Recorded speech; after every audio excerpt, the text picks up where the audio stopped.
welcome to this gathering, a time where we dedicate ourselves to experience the realization of spirit, the realization of truth, the realization of oneness, where we set aside the circumstances that we carry, our learning experiences, and just dwell in the limitless reality of the divine.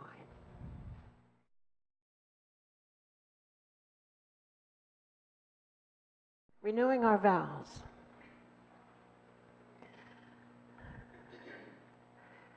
Thinking about this day has been a wonderful journey for me. I wanted to imagine how can we solemnize our dedication to this work, to our spiritual path together, to our commitment to unity itself. How can we solemnize it? How can we ritualize it? I was thinking of a heart-shaped pendant rock that I could place over each person. Well, I went to the beach. I took Hoppy for a little walk along that dog park in the beach. And I laid down on the sand. And as I got up, I rolled over and saw right beside me was this perfect feather, this perfect seagull feather.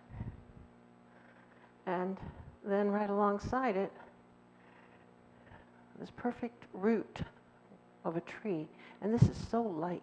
I want to say it's light as a feather, but this is the feather, and this is the root. So, yeah, and I started to imagine how we could have a ceremony about being lifted in spirit by our commitment, by our journey together. And we could have a ceremony about being a channel, being a deliverer, being a root system that reaches out with nourishment and living water. And so I'm using these two objects for our ceremony today. As each person holds the root, I will stand behind them and trace a design down the spine and across the shoulders to symbolize the perfect pattern of the idea in each one of us, the divine idea of the Christ. And then you pass the root. I'll do the next person. And as you have your turn to hold this root, you complete the sentence, I am lifted by blank.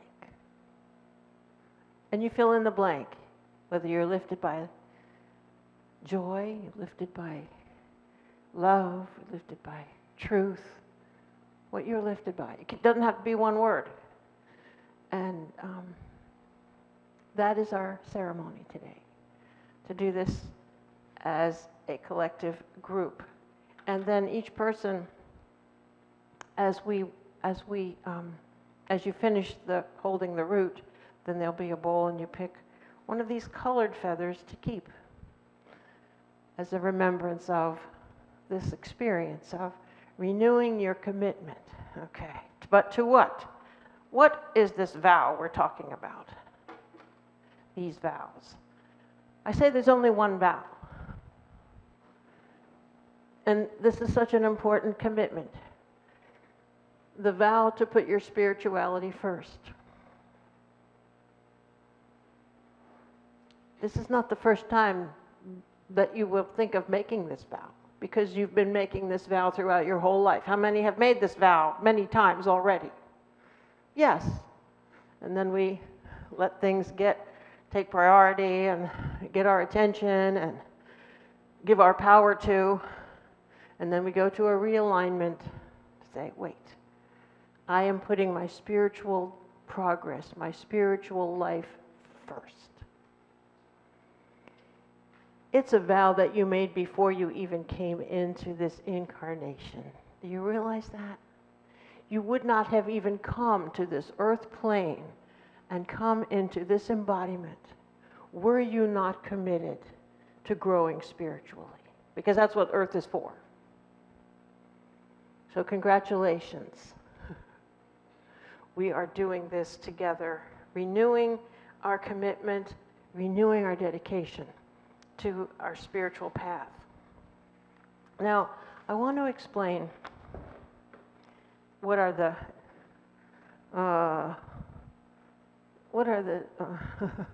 conditions for your participation in this ceremony. When you participate in this circle, it does not mean that you're becoming a member. What means that you become a member is if you fill out the blue card. So all of us can be in the ceremony with or without the membership commitment, okay? And you don't have to be in the circle of the ceremony, and you can still fill out your blue card and initiate your membership or renew your membership. The two are not conditional on each other. But the ceremony of the circle does represent your commitment to put your spiritual life first. And your membership in unity is a way of anchoring that and making it a practice in your life. So that is your choice. That is up to you. In unity, what membership means is simply you get to vote in the annual meeting. But it also means that you're considering, you're entertaining the participation in this congregation as one who contributes to the life of it, one who contributes of their time, their talent, and their treasure.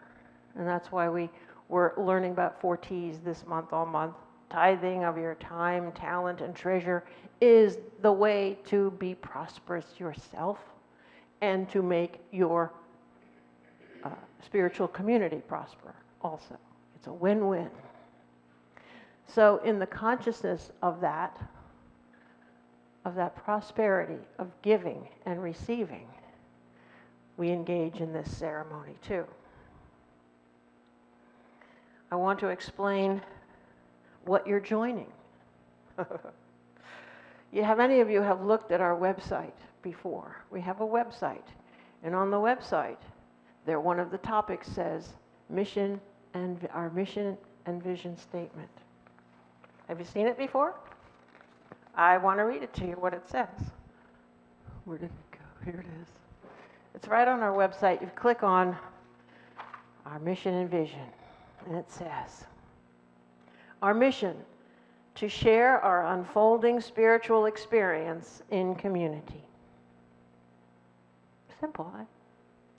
Our vision, humanity evolving into worldwide peace, cooperation, and abundance. Everybody in favor of that? Simple, huh? Our core values, wholeness. In unity, we teach that everyone is eternal, perfect, whole, and free. Loving kindness. Love is the supreme power. Love is the nature of God. Acceptance. We behold one another as the Christ. Prosperity. We believe that we are sourced by an unlimited flow of good. Trust. The essence of spiritual growth is surrendering and trusting that God, the allness, is absolute good. And finally, well-being. We are a healing community. Whatever wounds you are carrying, they come up to be healed. Your spiritual awareness grows so much that they just fall away. And whatever needs specific attention, we bring to it the awareness of infinite life, infinite wisdom, infinite harmony, and infinite peace. So, it further states that we are beginning to emerge more fully into a new paradigm of a heart-centered civilization. All the shamans, are saying, we must awaken in heart. The longest journey is from the intellect to the heart. And Matthew Fox says that Indians say, only a madman thinks with his head. We're celebrating the birth of new institutions, new levels of mutual respect and cooperation, a whole new understanding of living on our beloved earth home. Using the power of your heart intelligence, we invite you to join us in creating a shared sacred history, marked with joyful communion with each other and with the inner divine presence. I love that notion of a shared sacred history. You know, that is the content of the beloved community that Martin Luther King taught us. To have this beloved community be alive, ongoing, as an experience that we are living from. We create a shared sacred history, and today, in this circle of anchoring our dedication, we are sharing a historic moment in our community. So,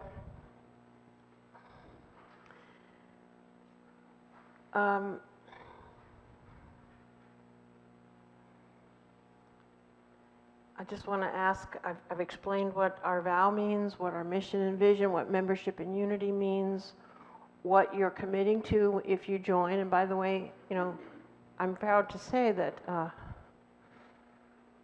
membership and unity is not contingent on a fee or a tithe or a pledge, you know. And I must say that our congregations in this group give our hearts out. There is money pouring in from this small group of people is shouldering the cost of this huge building. And it's miraculous. But we're ready to grow more. We're ready to spread our wings and attract ever greater income, prosperity with our events, with our use of the building, by growing our congregation, participation, by reaching out to people everywhere who are looking for a spiritual experience in community. That's what we have to offer. I was thinking about, you know, membership itself and how could I illustrate the spirituality or the metaphysics of membership out of the Bible. I didn't find anything. You know, the Hebrew people, before the birth of the Savior, before Jesus, they didn't have membership. No, it was a tribe. You were born into it, and you kept your affiliation with it by following the laws, the very strict laws. We don't have that. You don't have to follow laws to be a part of unity. Although you do. It's interesting.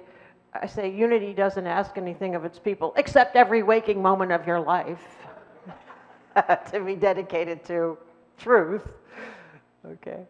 And by the way, our series of sermons starting in October, now that you've become a dedicated member of the congregation and your spiritual life comes first, we're going to talk about unity being the study of truth with a capital T. What is truth?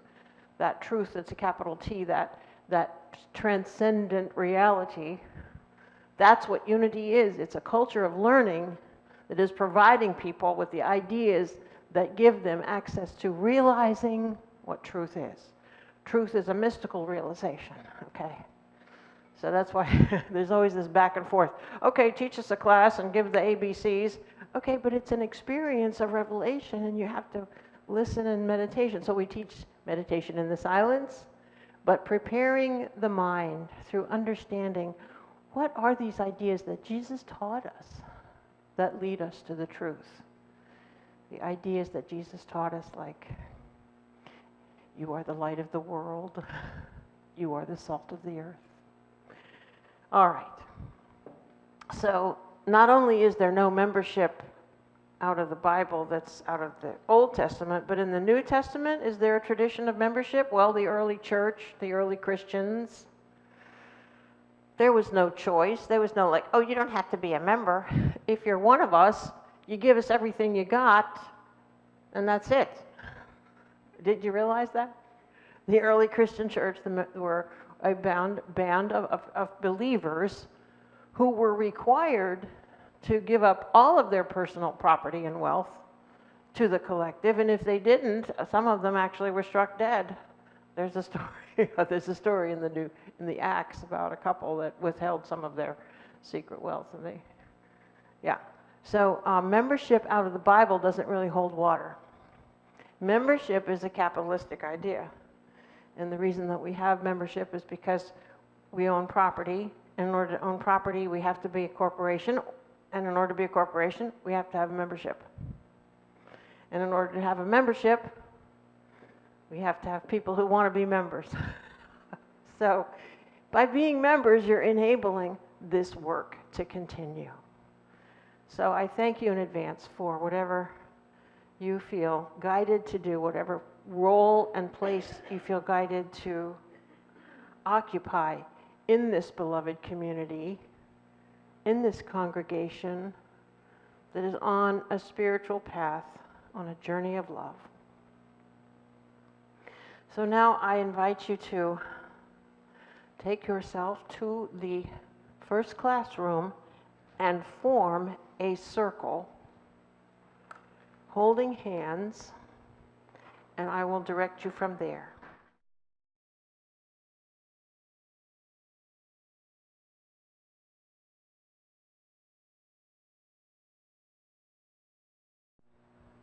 So now, on the other side of your card, it's got the butterfly. It's symbolizing what? Transformation. Yes, and wings.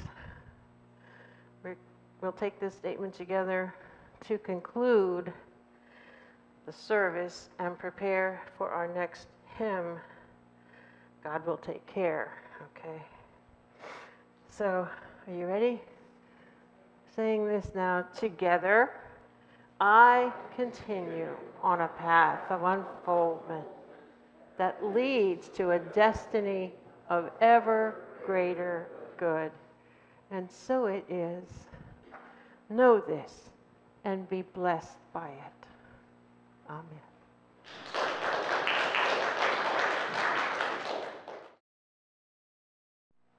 Our statement for meditation is, I am a link in the circle of life, the circle of love, the circle of peace.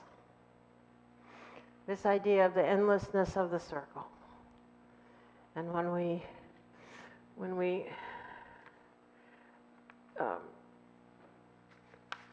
renew our vows, like in a wedding ceremony of renewing our vows, that circle that represents endless love, the endlessness of the divine, the endlessness of existence.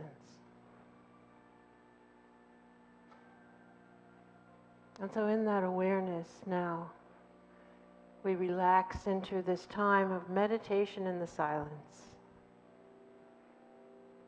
where we prepare to arrive in that realm beyond words, beyond thoughts.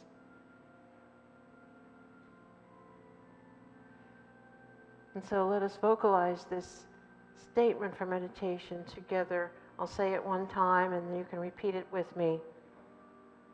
I am a link in the circle of life, the circle of love, the circle of peace. Together, I am a link in the circle of life, the circle of love, the circle of peace. And silently say that in our hearts.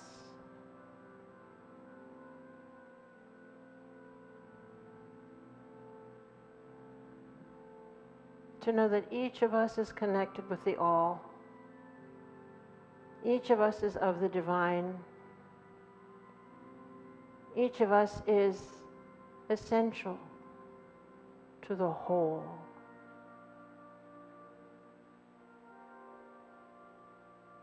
And so as we wait now in the silence of our own souls, the Spirit of Truth reveals to us all that we need in the silence.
Holy Presence, we give thanks.